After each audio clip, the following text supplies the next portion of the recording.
Usher look like he fresh off a goddamn plane. Usher Fresh off the garden stage. That's my brother right here from day one. We used to wake up and, damn, pause, but like that's how. Back in the days when he was like 10 and I was a little bit older, his older brother, we used to fight over the Frosted Flakes. You know what I'm saying? Before pause was invented. You know what I'm saying? But it's my brother for real. We used to actually wrestle off of the Frosted Flakes because he used to always get up early. Now he's one of the richest stars in the world. And what the fuck just say? Usher's official court statement has finally implicated Diddy, a multifaceted icon in the music industry who has long been a subject of both fascination and scrutiny. From the streets of Harlem to becoming a global superstar, Diddy has experienced many successes, but also numerous stories and accusations have followed him. Usher, an artist who learned much from Diddy, revealed some troubling details. He spoke about how Diddy exploited the dreams of young artists, taking advantage of their naivety to profit from them. I moved to New York City, and I lived with Sean Puffy Combs for a year. That's the crazy thing. Now, that was L.A. Reid's idea, right? We're sending you over to something called Puffy Flavor Camp. There you go. To learn Flavor Camp? Yeah, Flavor that's Camp. what it was called. And you're going to go to Puff Daddy's. He's going In the 90s, do you understand what that's like? Puffy's place was like just filled with chicks and orgying like nonstop, right? No, not really. I mean, but hey, it was curious. I got a chance to see some things. When Usher first met music mogul Diddy Combs, things were very different from how they are now. At just 13 years old, Usher moved in with Diddy in New York and learned from the famous producer. However, behind the scenes, Usher witnessed a world of hedonism and explicit behavior. I saw it, and it was, but I don't know if I could indulge and understand what I was even looking at. It was pretty wild. So nobody tried to, some woman didn't come along. I didn't say that. Okay. I didn't say that. What I did say is that there were very curious things taking place, and I didn't necessarily understand it. Biggie Smalls was there. Biggie Smalls was there. Lil' Kim, Craig Mack. All these people are hanging around. Yeah, man. Faith Evans, And your Jodeci, parents were Mary J. okay? Blige. They didn't know nothing about this shit. Oh. I was having a good time, you know what I mean? Does he have you doing any chores? Are you doing dishes at all? I mean, to keep you humble somewhat? Or are you just like, can you stay up till 4 in the morning with them? He began participating in orgies and other questionable activities because Diddy introduced him to that lifestyle. Reflecting on those days, Usher described them as pretty wild. He also mentioned that he wouldn't expose his own child to such an environment. I mean, I could. I actually stayed up longer than them. And what kind, do you have money? What's going on? I mean, I had like per diem. I had like, What like a a living. life. Yeah, it's pretty crazy. 14 years old. You're a dad now. Would you ever send your kid to Puffy Camp? Hell no. See? When Gene Deal discusses the art of conversation, it hints at a possible past relationship between Diddy and Usher. Deal cryptically refers to an incident that led Usher to the hospital. During the time Usher lived with Diddy in New York while recording his first album, they grew close and things became quite chaotic. You know what I'm saying? Because I had a certain feeling and I felt a certain way when Usher got on Shay Shay, and I don't mean to mention other people's platforms, but he got on Shay Shay and he mentioned how great and how good Puff taught him and everything. You know what I'm saying? About the business, right? I know, and people know, that was around that in that time that Puff and Usher did have a situation. And that situation led Usher to the hospital. Now I let Usher explain that to y'all. I let Usher tell that story. But how dare you say a man that groomed you, you gonna give him a pass? Bruh, you know I know. Let me reframe you on something. Remember Usher? We was at the Swiss Hotel. Gene Deal, who worked as Diddy's bodyguard, claims he witnessed disturbing incidents involving Diddy and male rappers. This rapper and him, they all in the room together. You know, it's Sarah, the girl, Puff, and this dude, this rapper. So I'm here at the door and stuff like that, like, yeah, so then next thing you know, somebody rang the doorbell. We had the presidential suite where we was at. So I opened the door and the dude said, yo, I'm here for my cousin. I said, who your cousin? And he said, Ja Rule. I said, well, he busy right now. He said, he busy doing what? I said, he with Puff, they're in the room, they busy, they don't want to be bothered. When I threw him into piano, Puff and Ja Rule runs out the room. Puff got his towel, Ja grabbing his towel, but they butt the naked. And so then Ja was like, yo, what's going on? Yo, G, that's my cousin. He know me well, you know, and Puff was like, yo, G, what happened? I said, he tried to get in the room. I told him he couldn't get in the room. And he was like, he just looked, Puff looked at Ja. He said, yo, Ja said, you ain't want to go in that room. There's a lot of freaking going on. So I was like, oh, he said it was a lot of freaking going on. So that was basically that story. According to Deal, Diddy would invite male artists to his hotel rooms under the pretense of discussing their careers. Once inside, Diddy allegedly made advances toward these artists, creating an uncomfortable and exploitative environment. He's getting all the great tracks. He's getting all the songs. They making him into this star, even though he may have been abused. They seem to be pretty good friends. Well, they probably is. I mean, they did a lot of work together, man, throughout their whole career. You know, Puff was Bruh. early in his career. Puff and Usher were working together when Usher was just a kid, all the way up. I mean, you know, I think there's videos from not too long ago when they were together, and you know, Puff is making jokes about how they used to wrestle for the Frosted Flakes in the morning, and Yeah, I bet they did. you know, Somebody frosted somebody frosted somebody flakes.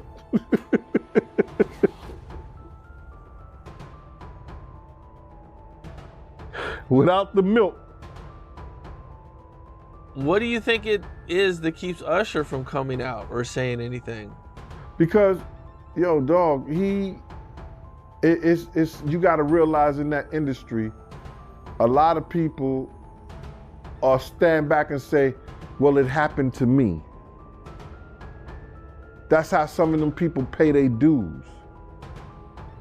And the people who don't go down like that don't be as great as the Ushers. During Usher's appearance on Club Shay, he discussed his time in Diddy's flavor camp in the 1990s, when he was still a minor. Usher was on Howard Stern recently, and he was talking about being at Diddy's house when he was 15 years old. And he said, how crazy was it? And he goes, well, saw a lot of shit I probably shouldn't have at 15 years old. And Stern was like, well, was there women? Was there sex and everything else? And Usher was like, you know, I don't really want to comment on it, but it was crazy. This has been going on in different realms. Even he was just like, did he call him a demonic? Or is it demonic, I believe? Which I'd never heard that phrase before, but that they were all about Diddy down this year. Yes. Oh, okay. Yeah. So if you haven't heard, live under a rock. All of his homes were raided yesterday by the feds. The power dynamics in the music industry can be exploitative, particularly for aspiring artists seeking mentorship or career opportunities. Will Smith and Diddy destroyed this young singer's career, and some are saying they R-worded him like they allegedly did to Justin Bieber and Usher. So Bryshere Gray is an American actor and rapper who suddenly disappeared from the spotlight and dropped some major hints it had to do with Diddy and Will Smith's mentorship. He is now suing them both over his experience, and because many people say he was allegedly R-worded by the duo, Bryshere started to act out in disturbing ways, similar to how Justin Bieber did. These actions highlight how powerful figures like Diddy can misuse their positions to take advantage of vulnerable individuals. On July 13th, 2020, Gray was arrested by police following an alleged DV incident with his wife. Then in May 24, 2021, he spent time in prison for allegedly putting his paws on her. So Jaguar Wright said she witnessed young boys run from Diddy's house screaming from these mentorships. Usher and Justin Bieber, both mentored by Diddy early in their careers, carry memories of that time. Bieber has expressed discomfort reflecting on those experiences. Diddy's charisma and power dynamics left lasting impacts on these young artists, influencing their paths. Did P. Diddy groom a very young Justin Bieber? Let's get into it. In a clip from 14 years ago, we see that Justin, 15 at the time, was spending 48 hours living with Diddy, who was 40 years old at the time. Yeah, the keys is yours when you get 16. You good to go. I'm good to go. Yeah. All right. Then, when you get 18, you get the house. You get the mansion. Okay. I get the mansion? Yeah. And back then, people described this video as cute, but now it's described as a red flag.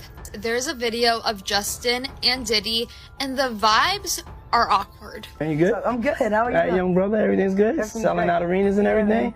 Starting to act different, huh?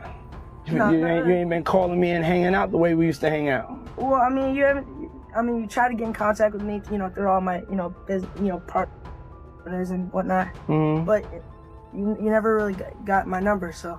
It is obvious that Justin is not very comfortable. He was stuttering. And in the comment section from the first videos, this more recent comment says the hyperbolic time chamber of comments back then, not realizing how obvious this video is literally some 40-year-old creep justifying having a pop-related 15-year-old live with him for 2 days. Later on, many podcasts have shared his experiences living with Diddy, with him stating that he didn't understand what was happening at the time.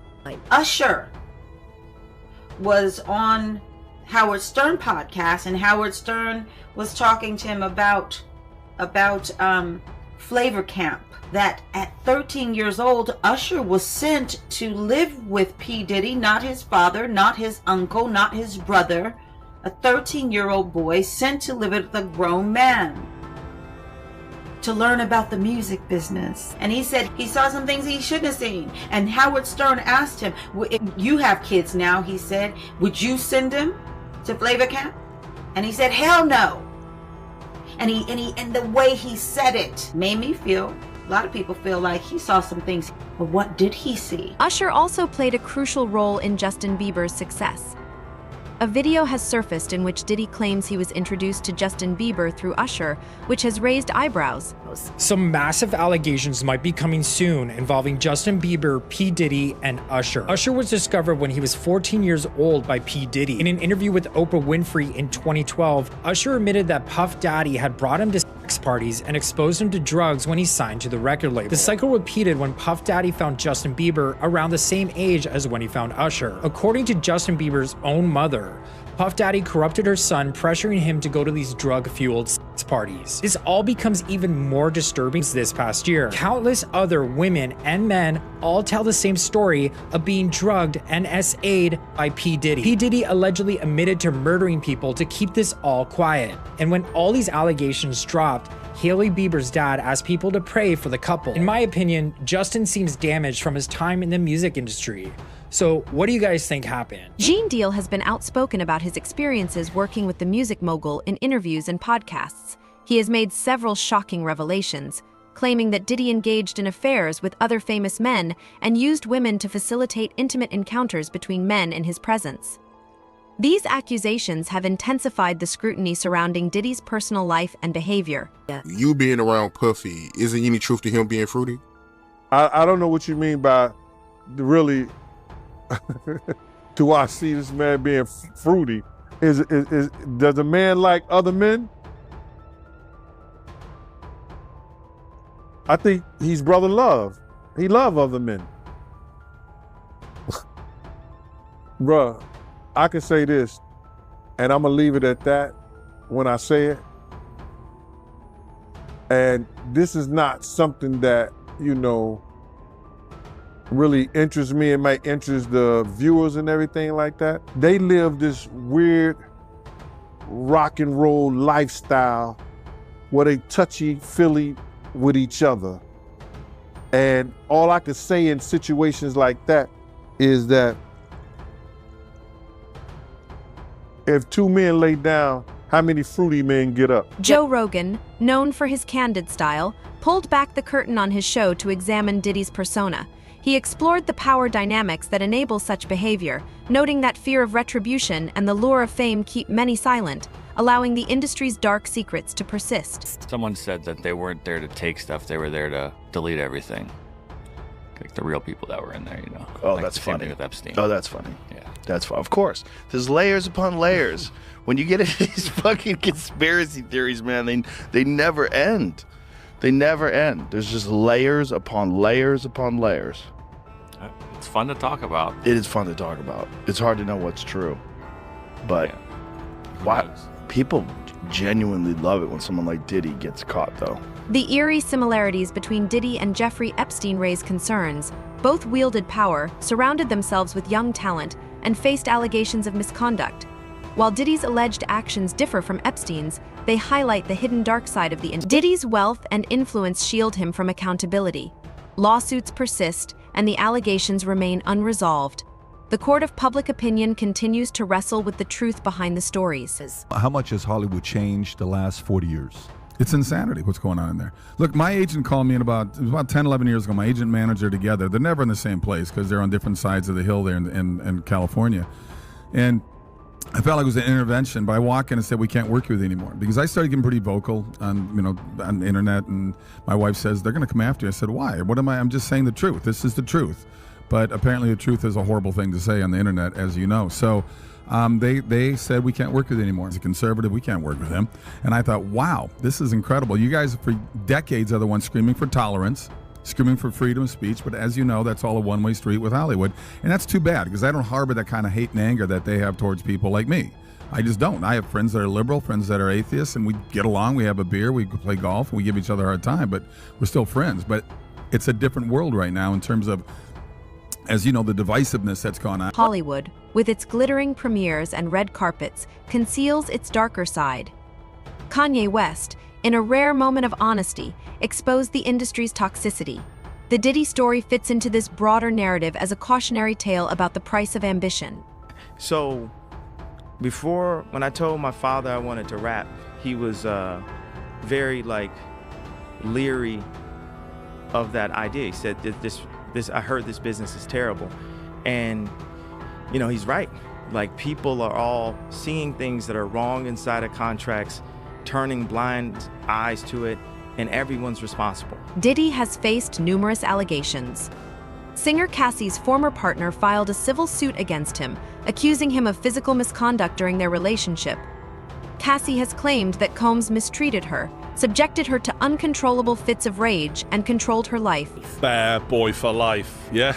He wasn't kidding. Bad boy's an understatement. We love a bad boy, don't we? Not Jeffrey Epstein, bad boy. So we've done a fair bit about P. Diddy in the last year, Did he kill Tupac? Probably. Did he destroy Cassie's life? Yeah, looks like it. And even on his Wikipedia, in 2017, he had a lawsuit from his personal chef, Cindy, who had allegations against him of sexual assault. Then after the Cassie thing, this was only months ago, he has 2 more allegations of sexual assault and revenge porn. He was accused by a woman of raping her when she was only 17. And now a few months on from that, we've got one of his male producers who worked for him now accusing him with a full-blown lawsuit. Now, the guy in question, his name is Rodney Jones, or Lil Rod, as his producer name is. He's accused him of a lot of different things, including touching the anus. Just another day at the office for P. Diddy, that. So the first big thing you hear about is P. Diddy shooting a guy at a recording studio. Now, I couldn't believe this, because you're thinking, the death row era was 30 years ago. P. Diddy is in his mid-50s, and he's still, giving it the big un, as if he's some gangster. Additionally, music producer Rodney Jones has filed a $30 million lawsuit against Diddy, making several allegations, including misconduct and grooming. Jones claims that Combs was involved in trafficking activities. The lawsuit also names Stevie J. Stephen Aaron Jordan, a music producer and television personality who Jones alleges was used by Combs to groom and entice him into homosexual acts. The official story was as he said it was. But in truth, he actually took photographs of the crime scene itself and has kept them for just such a lawsuit, coincidentally, and has the evidence to corroborate everything he's saying, that the shooting did take place inside the studio, not on the street. And Mr. Jones actually still has the clothes that he was wearing that day, so that could also also helped with DNA evidence, etc., of the guy's blood on his clothes. And I think at this point, the way the lawsuit is written was when he really started being intimidated by P. Diddy. Like, he's just watched this guy blow another guy away almost. I think the guy survived as it happened, but he's obviously not afraid to kill someone. So I think we have to bear that in mind for the remainder of this lawsuit. It's like, when you watch someone do that, you know they're not right. Touching of the anus while in the workplace, which I'm not totally familiar with the laws in America, but I don't imagine that's the sort of done thing. And P. Diddy would also make this guy work in the bathroom, which is weird, right? Because P. Diddy would be walking around wafting his cock about, getting in the shower and lathering up. And this guy's trying to create music over here. He's like, I thought we were going to make more money, more problems, or bad boys, or something like that. And instead, I'm just sitting watching Diddy have a Tommy tank in the shower. Not really what he signed up for, was it? I suppose you can get, musical inspiration anyway, but not ideal. That's it for today's update. Stay tuned for the next one.